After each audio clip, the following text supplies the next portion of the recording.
নমস্কার বন্ধুরা, শ্রেয়াস কিচেনে আপনাদের সবাইকে স্বাগত। আজকের পর্বে আমি নিয়ে এসেছি একটি থালি রেসিপি। ঘরে থাকা অল্প উপকরণে আজকের এই থালি আমি সাজিয়ে নিয়েছি।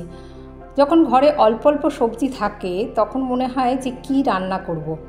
তা সেই ভেবেই আজকে আমি অল্প অল্প সবজি ছিল তা দিয়েই কিন্তু এই থালি সাজিয়েছি, যা খুব কম সময়েও হয়ে গিয়েছে।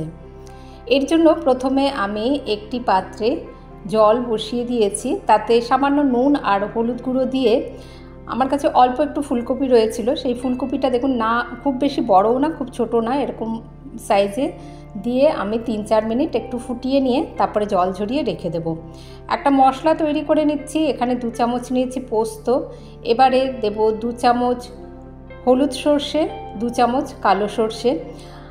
আপনারা চাইলে পুরো হলুদ সর্ষে ব্যবহার করতে পারেন বা পুরো কালো সর্ষেও ব্যবহার করতে পারেন। সামান্য একটু নুন আর 2টো কাঁচা লঙ্কা এই দিয়ে এর একটা পেস্ট বানিয়ে নেব। আর একটা পেস্ট আমরা তৈরি করব, যাতে আমি দিয়েছি খানিকটা ধনেপাতা, 1/2 ইঞ্চি আদা আর 2টো কাঁচা লঙ্কা, তা দিয়ে আরেকটা পেস্ট রেডি করে নেব। এবারে 1/2 কাপ আমি মসুর ডাল ভালো করে ধুয়ে নিয়েছি, তাতে ছোট একটা সাইজ পেঁয়াজ স্লাইস করে কেটে নিয়ে দিয়ে দিলাম, আর ছোট একটা টমেটো এরকম স্লাইস লম্বা লম্বা করে কেটে নিয়ে দিয়ে দিয়েছি। তাতে আন্দাজ মতো একটু নুন দিয়ে দেব হলুদ গুঁড়ো 1/2 চামচ থেকে একটু কম, সর্ষের তেল দিয়ে দিচ্ছি এই ছোট চামচের 2 চামচ। তারপরে খুব ভালো করে মেখে নিচ্ছি। অল্প অল্প সবজি থাকলে মনে হয় কি রান্না করব, তো সেই রকমই আজকে আমার ঘরে খুবই কম সব সবজি ছিল, তাই দিয়ে আজকের এই থালিটা আমি সাজিয়ে নিয়েছি। দেখুন ভালো করে আগে চটকে সবটা মেখে নিলাম, তারপরে একটু জল দিয়ে দিলাম। জল দিয়ে প্রথমে সবটা ডুবে যায় সেই মতো জল দিয়ে, তার থেকে একটু বেশি জল দিয়েছি, দিয়ে আমি এটা ফুটিয়ে নিতে বসিয়ে দিয়েছি। এবার পাশে সরিয়ে রেখে এই পাশের গ্যাসের ডালটা হতে হতে আমি এখানে একটা আলু ভেন্ডি ভাজা করে নিচ্ছি, যার জন্য আমি 1.5 টেবিল স্পুন সর্ষের তেল ভালো করে গরম করে তাতে একটুখানি সাদা জিরে ফোড়ন দিয়েছি, আর 2টো ছোটো সাইজের আলু এরকম লম্বা লম্বা করে কেটে নিয়ে দিয়েছি।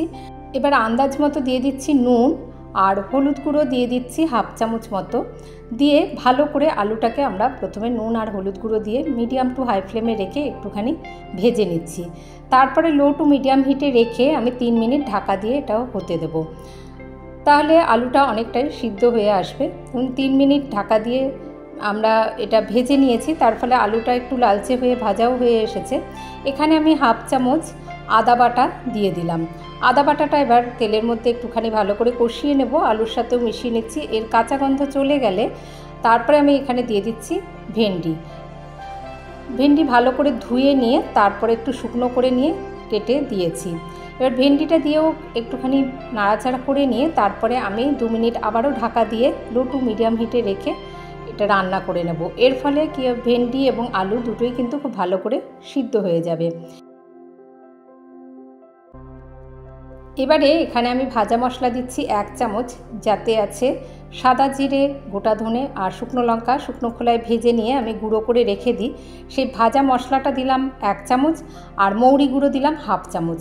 এবার 2-3 মিনিট খুব ভালো করে লো টু মিডিয়াম হিটে রেখে নাড়াচাড়া করে আমরা এই মশলাটা একটু এর সঙ্গে ভাজা ভাজা করে নেব। এরকম একদম দেখুন আলুটাও বেশ ভালো করে সিদ্ধ হয়ে গিয়েছে।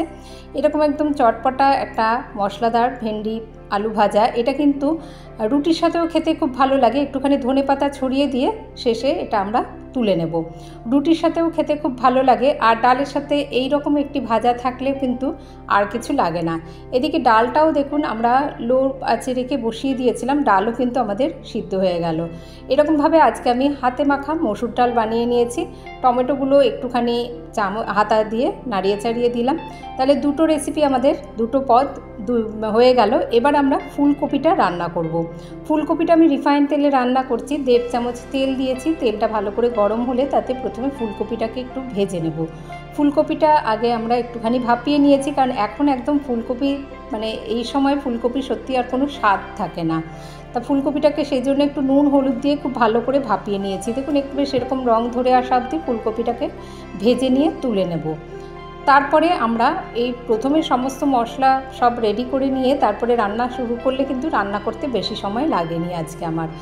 দিয়ে দিচ্ছি সাদা জিরে হাফ চামচ, 2টো থেতো করা এলাচ আর 1 টুকরো দারচিনি ফোড়ন দিয়ে দিলাম ফুলকপিটা ভেজে তুলে নিয়ে। তারপরে আমরা যে ধনেপাতা আদা কাঁচা লঙ্কার পেস্ট বানিয়ে রেখেছিলাম সেটা দিয়ে দিচ্ছি।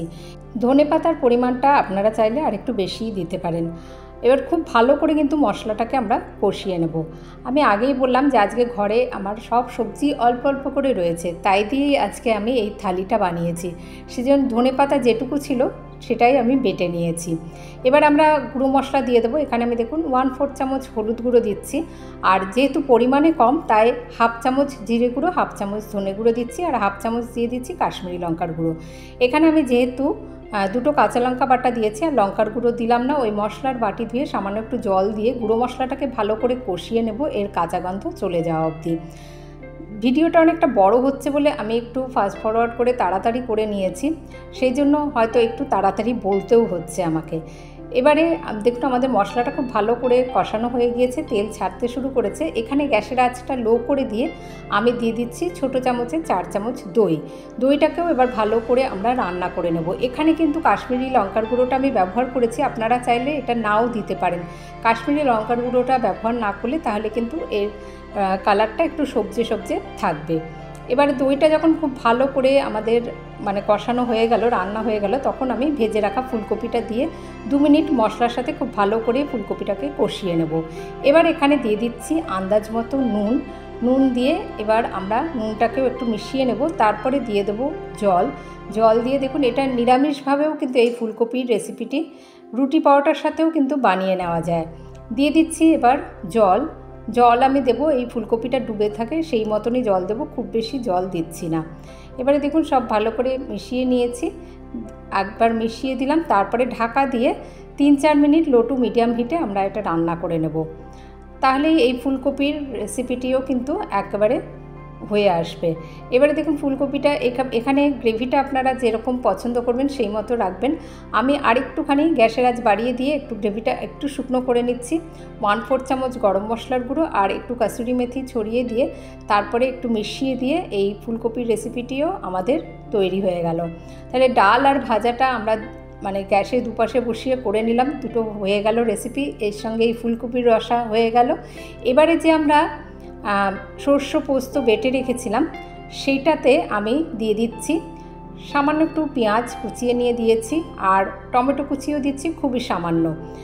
এই টমেটো আর পেঁয়াজ কুচি অল্প দিয়ে দিলাম। তারপরে এখানে দিয়ে দেবো নুনটা আমরা সর্ষে বাটবার সময় একটু ব্যবহার করেছি, তাহলে সর্ষেটা তেতো হয় না, সেই জন্য নুন দিয়েই সর্ষেটা বেটেছি। তাই এখানে আন্দাজ মতো নুন দিয়ে দিলাম, হলুদ গুঁড়ো দিলাম 1/4 চামচ আর সামান্য একটু চিনি দিয়ে দিলাম। এবারে জল একটু বেশি করেই জল দেব, যেহেতু এটা ভাপে হবে সেজন্য জলটা একটু বেশি করে জল দিয়ে তারপরে এখানে আমি দিয়ে দিচ্ছি 1/4 চামচ লঙ্কার গুঁড়ো। আমি 2টো কাঁচা লঙ্কা বাটা দিয়েছি, সেই জন্য লঙ্কার গুঁড়োটা আমি 1/4 চামচ দিলাম। কড়াইতে 1.5 চামচ সর্ষের তেল বসিয়ে দিয়েছি, তেলটা গরম হলে তাতে 7-8টা বড়ি একটু ভেজে নেব। দেখুন খুবই অল্প জিনিস দিয়েই কিন্তু আজকের থালি আমি সাজিয়ে নিয়েছি। এই যে বড়িটা বেশ লাল করে একটুখানি ভেজে নিলাম, তারপরে ওই যে সর্ষে পোস্ত বাটাটা রেখেছি তার মধ্যে ওই ভেজে রাখা বড়িটা দিয়ে দেবো। এর ফলে এখানে আর আমার আলাদা করে আমি তেল ব্যবহার করলাম না, সবটা ভালো করে দিয়ে এইভাবে বড়ি ভাপা রেসিপিটি কিন্তু খেতে গরম ভাতে দারুণ লাগে। যেগুলো আমি বানিয়েছি সেগুলো শুধু একটা করে বানালেও কিন্তু গরম ভাতের সাথে মন্দ লাগে না। এই লঙ্কাগুলো একটু মাঝখানে এরকম ফাটিয়ে দিয়ে দিলাম, তারপরে এবার ঢাকা দিয়ে আমি কড়াইতে জল বসিয়ে দিয়েছি। টিফিন বক্সটার অর্ধেকের নিচে যেন জল থাকে সেটা খেয়াল রাখতে হবে। এবার লো টু মিডিয়াম হিটে রেখে আমি 8 মিনিট এটাকে ভাপিয়ে নিলেই হবে, স্টিম করে নিচ্ছি। তারপরে আমি গ্যাসের আঁচ বন্ধ করে এটাকে ঠান্ডা করে নিয়ে তারপরে আমাদের বড়ি ভাপা একেবারে রেডি হয়ে যাবে। একদিকে বড়ি ভাপা হতে হতে ভাত বসিয়ে দিয়েছি।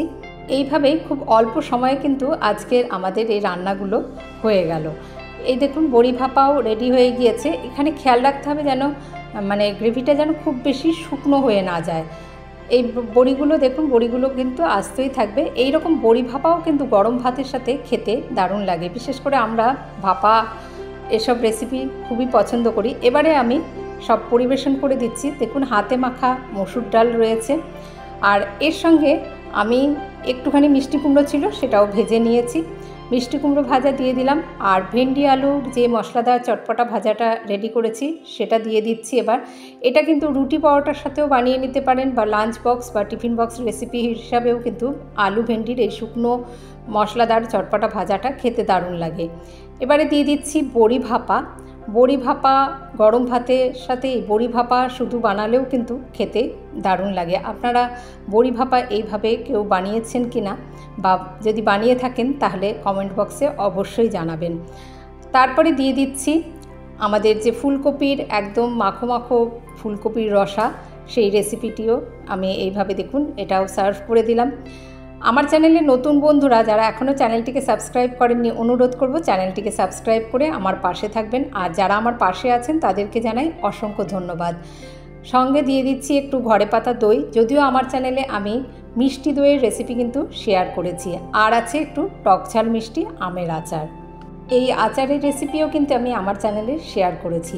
আজকের এই থালি কেমন লাগলো কমেন্ট করে জানালে খুবই ভালো লাগবে। আর আমাকে সাপোর্ট করতে চ্যানেলটিকে সাবস্ক্রাইব করার অনুরোধ রইল। আজ আসবো আবার অন্য কোনো রেসিপি নিয়ে। ভালো থাকবেন সকলে, ধন্যবাদ।